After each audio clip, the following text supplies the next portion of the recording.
नमस्कार, मैं कुमार और आप देख रहे हैं स्टार मिथिला। झंझारपुर फारबिसगंज रेलखंड पर जो आमान परिवर्तन का कार्य चल रहा है, जिसकी तस्वीर हम पिछले कई दिनों से आपको लगातार दिखा रहे हैं। आज हम उसी क्रम में आपको एक बार फिर से चकरदाहा रेलवे स्टेशन की तस्वीर दिखाने को आए हैं, जिसमें हम आपको चकरदाहा रेलवे स्टेशन पर जो आमान परिवर्तन का कार्य चल रहा है उसके बारे में आज बताएंगे। अगर आप हमारे चैनल पर नए हैं तो चैनल को सब्सक्राइब करें, फेसबुक पर देख रहे हैं तो पेज को लाइक करें, वीडियो को शेयर करें।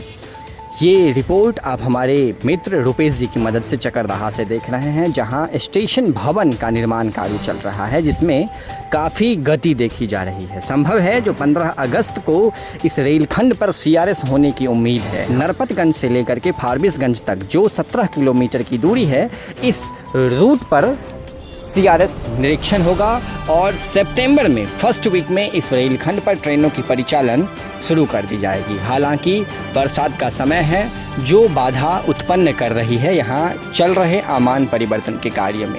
स्क्रीन पर आपको जो तस्वीर दिख रही है ये चकरदाहा रेलवे स्टेशन से है। यहाँ चकरदाहा रेलवे स्टेशन से आगे सीताधार तक रेल निर्माण का कार्य कर लिया गया है, जहाँ मालगाड़ी की आवागमन शुरू कर दी गई है।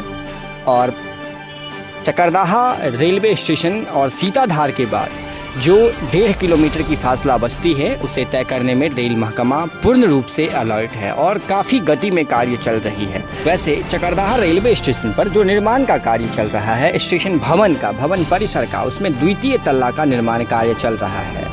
अगर आप देखें तो अररिया जिला में पिछले कई दिनों से लगातार बाढ़ से जो क्षेत्र है वो कई सारा क्षेत्र घिरा हुआ है।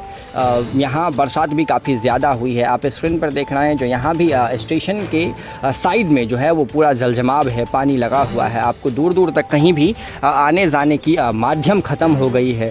कुछ ऐसी तस्वीर बन रही है यहाँ की, लेकिन फिर भी जो अधिकारी हैं वो अलर्ट हैं। जो कंस्ट्रक्शन में विभाग में लेबर मजदूर कार्य कर रहे हैं वो काफ़ी गति में यहाँ के निर्माण कार्य को पूर्ण करने में लगे हुए हैं। मैं आपको ये रिपोर्ट चकरदाहा रेलवे स्टेशन से दे रहा हूँ। वैसे ललितग्राम से लेकर के नरपतगंज तक सीआरएस हो चुकी है। सीआरएस के बाद ये रेलखंड रेल परिचालन की उम्मीद लगाए बैठा हुआ है, लेकिन नरपतगंज से आगे जो फारबिसगंज जंक्शन है वहाँ तक आमान परिवर्तन का कार्य कर लेने के बाद संभव है जो एक बार में ही दरभंगा से फारबिसगंज के लिए ट्रेन शुरू कर दी जाएगी।